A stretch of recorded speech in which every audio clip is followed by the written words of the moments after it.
folks, my name's Chris. I am on staff here at Bellevue First, and we are a community that strives to do church differently. We're so grateful that you're here and that you're joining us for this fifth Sunday in our monthly church rhythm, which we call Sabbath Sunday. And for this Sabbath Sunday, I'd like to take a step back just to think about how all this started and where we've been. Over the past year, we've explored what it looks like to be a restful and rest-filled people, and we've done that in pretty eclectic ways. You heard from me and my fellow intern, Vanessa, at the beginning of our internships as we remembered the pandemic in our bodies and what it felt like and what it means to sit with those experiences as part of cultivating rest. Then we talked about restoring Sabbath practices and that cultivating rest happens especially in the moments and feels most important when the world around us is unnerved and unraveling right before our very eyes. Our rest journey then took us to a lively exploration of death and dying with our virtual death cafe as we considered what it looks like to let go of the fears and expectations that stifle us and ultimately find grounding in who we are and where we are now, like dying a little bit every day. Then we talked about coming back to these grounding practices in the moments that we feel the most heightened, and rest being this kind of sacred act of returning to ourselves and finding ourselves again, especially when we find ourselves slipping away. And so now, after this year of building this spiritual catalog, we are here. Literally, this being the final day of my internship.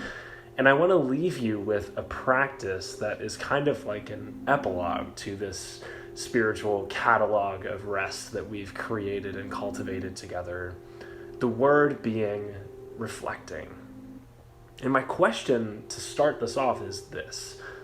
I wonder what your practices are. Which ones come to mind when you consider thinking about where you've been, what you've experienced, the transformation in life that you've undergone.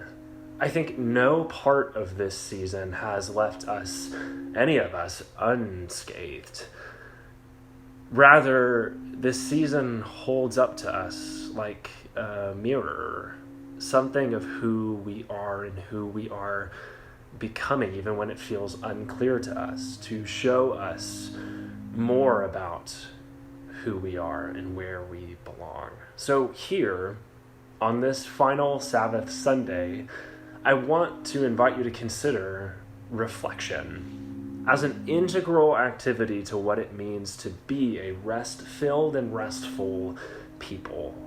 I want to leave you in this space to consider where you've been and maybe give you a little bit fuller of a picture of where you might be headed. And I implore you as I leave this work to keep going, even after you've put a stake in the ground in this reflection process, even after you've marked this territory in who you are as you continue moving forward in your life into uncharted territories that you're now heading into.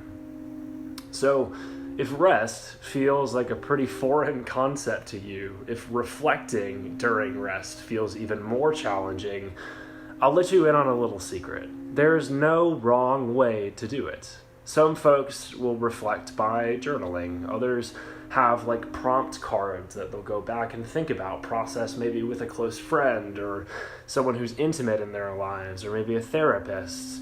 Others embody reflecting as they meander around parks and take themselves for a hike or whatever else. Still others may take a quick trip down memory lane by going through old photos and videos or like voice memos or whatever you've left behind for yourself. Maybe you even leave yourself with a note that you come back to every now and again. I think reflecting is so personal of an experience that there's no wrong way to start by taking an emotional beat, to pause, and to reflect.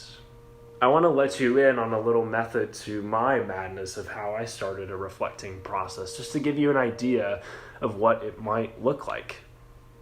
If you know me, you know that I write almost everything down. I have this running tab on my phone that I add to every year, that I restart, filled with thoughts and memorable quotes and reflections, things that I am processing through in real time. I'll include a little date by them too. And at the start of every year, I come up with a title for kind of my intention, what I want the year to be. And then by the end, I have this really sweet time during the last month of the year when I'm going back through all of my notes, remembering what things happened, reflecting upon who I've become in light of where I've been.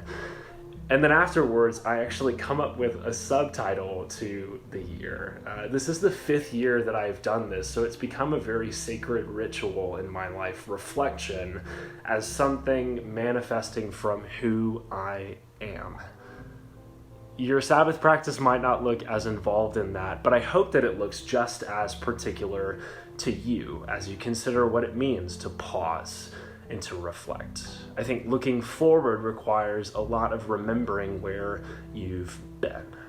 So here we are, and I want to end by thanking you for letting me come alongside you in the journey that you've taken to understand what it means to be a restful and rest-filled people. I want to thank you for taking me up on the offers to try something different and new and fun, and hopefully learn more about yourselves along the way.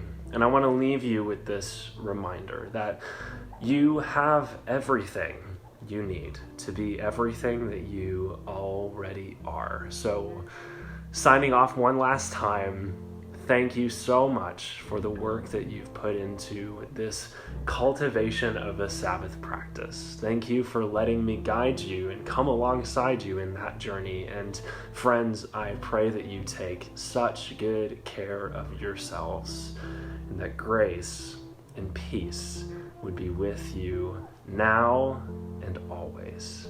Take care, my friends.